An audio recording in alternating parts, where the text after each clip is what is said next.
Batur emgekcan san'at xumor ili xalqi asrlar mobaynida mo'l naqshi boyliqini yaratdi. Bu naqshlar ilining o'zgicha tabiiy sharoiti, ili xalqining psixikasi, turmush odati ham tarixning inkosi. İli xalq naqshillari ahang jihatdan jarangliq, yiqimliq, mardona. Qurilma jihatdan yurishlashgan bo'lishdek alohidliklari bilan Uyg'ur xalq naqshillari ichida yuqori qimmatga ega. Uni san'atkorlarimiz avloddan avlodga davomlashtirib, uzluksiz beyitib va takomillashtirib bizgacha yetkazib keldi. Yangi Jungo qurilgandan keyin ili xalq naqshillarida o'ziga xos uslub bilan partiyani, vatanni, xalqni, zamonni, inoq ittifoqni kuylaydigan nurg'un nodir tarkiblar borliqqa keldi. İli xalq naqshillari texmi jush urib taraqqiy qilib, yangi hayotiy kuchga to'lib toshdi. Har darajalik partiya va hukumatlarning izchil ko'ngil berishi bilan ili xalq naqshillarini qizish, to'plash, ratlash, tadqiq qilish ishlarida zo'r natijalar qo'lga keldi. İli naqshillarining bayoniy nomli DVD plastinkasiga ili xalq naqshillari bir qadar to'liq mujassamlangan bo'lib, bu plastinka ili xalq naqshillari va al-nag'machilariga tiklangan obida sifatida buningdan keyin ili xalq naqshillarini cho'nqur tadqiq qilishdagi qimmatli material manbasi bo'lib qoldi.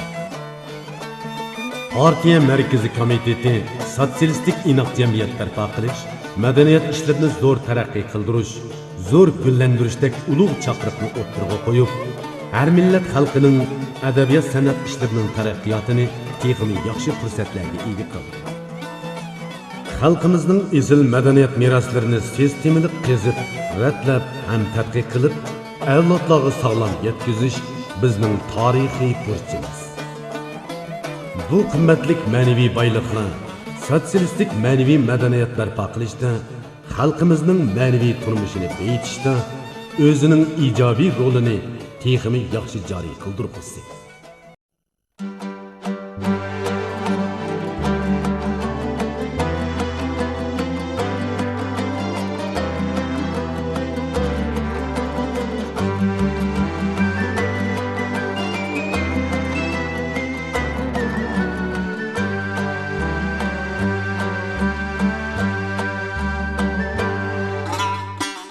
İli hayvatlik tağlar, yap-yeşil idirlar, örkeşlep turgan daryo iqimlar, sarxil meyvelik bağlar bilen türkengen, üzgücü coğrafiyelik alaylıklı ega, medeniyetlik güzel yurt.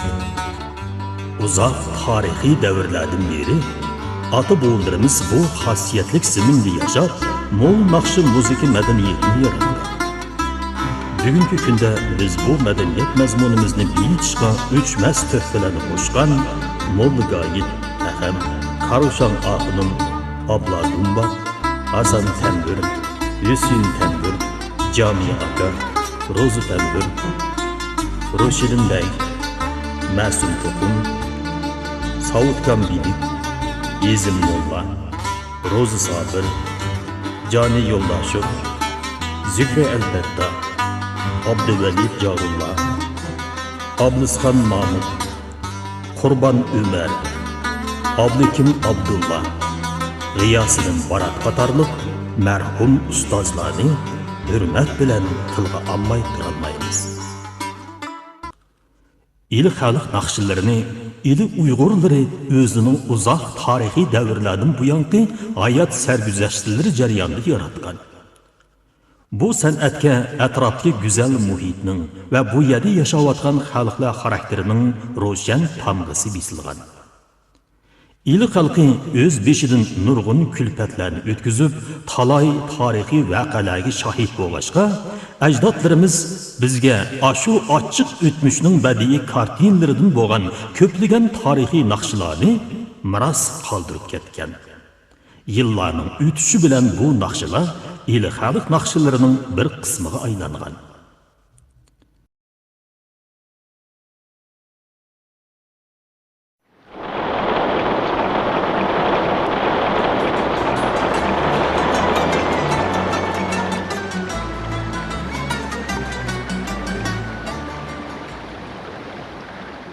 1800 yıldan 1864 yılgacha bo'lgan 60 necha yilda elda 30 ming o'shiq o'stang chepilgan edi.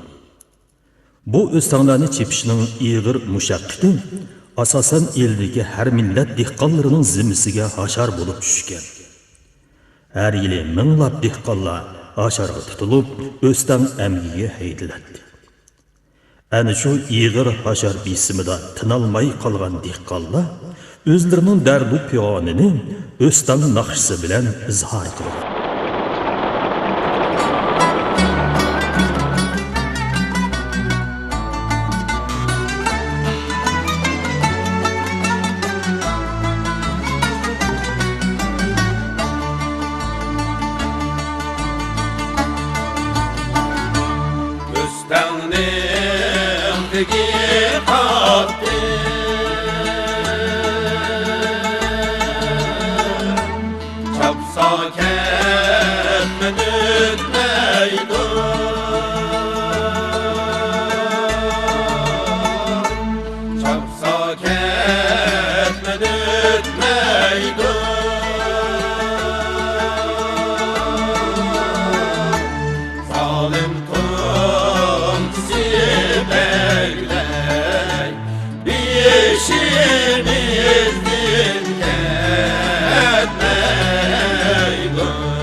Tarixda eli dehqonlari hukumatga topshiradigan g'alla-baroq oshliqini alvang yoki usul deb atagan edi. O'tmishning ashu qora kunlarida yilda-yilga ig'irlashayotgan alvang dasidan hisobsiz so'riqchiliklarni tatgan dehqonlar oxiri kelganda qozon qumush, ostiq solgan kegis bechaklarini setib, alvangni tugatolmay har tarafga sarsam bo'lib ketgan. Alvang usul naqshisi ana shu kulfatlarning xotirasi bo'lib, xalqimiz orasida hozirgacha aytilib kelmoqda.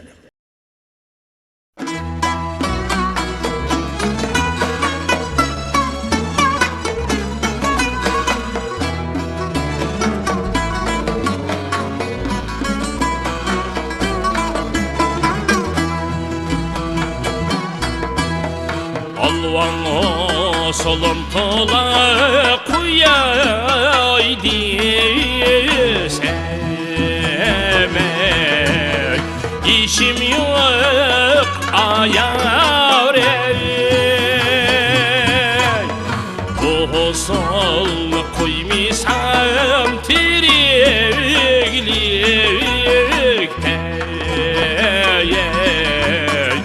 işim yok ayar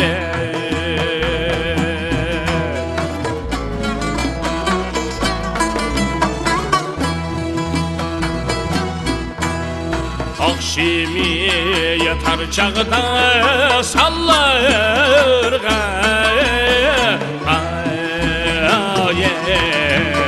Kizkini ayar Bu can din ötüp ketti zalimlani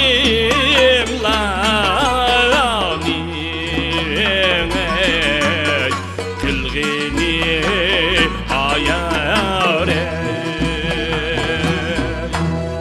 Bu can din ötüp ketti zalimlani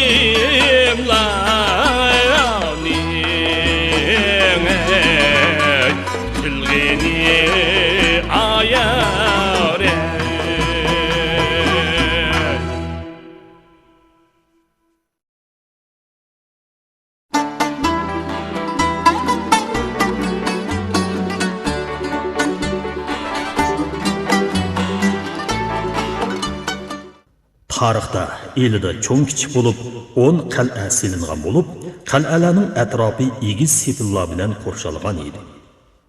Bo'libmi G'ulja, Suydun, Kura, Bayondoy qal'alarining sepil qurilishi 60-70 yil davomlashgan.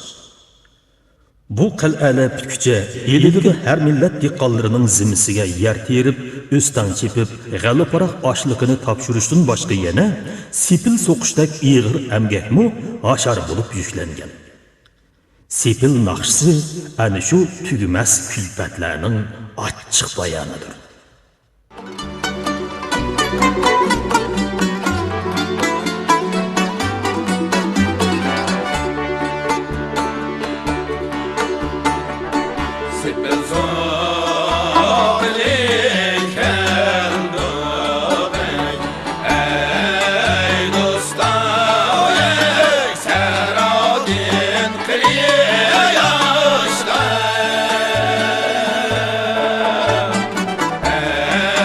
Dosta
Ili daryosының har yili atiyaz yaz faslida bo'lib turadigan toshqini bir yillar kelganda cho'ng ko'ra tarafga urilib yiqib, ko'ra qal'asiga tahdid solgan edi.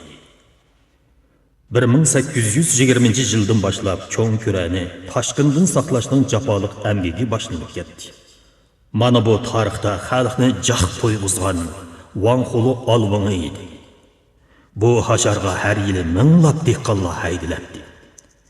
Ayni yillarda cho'ng ko'ra yinda daryoga qaritib silingan Vanxulu deb atilgan bir ravoq bo'g'ashqa, oddiy xalq bu alvangni shu ravoqning nomi bilan atagan. Vanxulu naqshisi ana shu o'tmishning guvochisidir.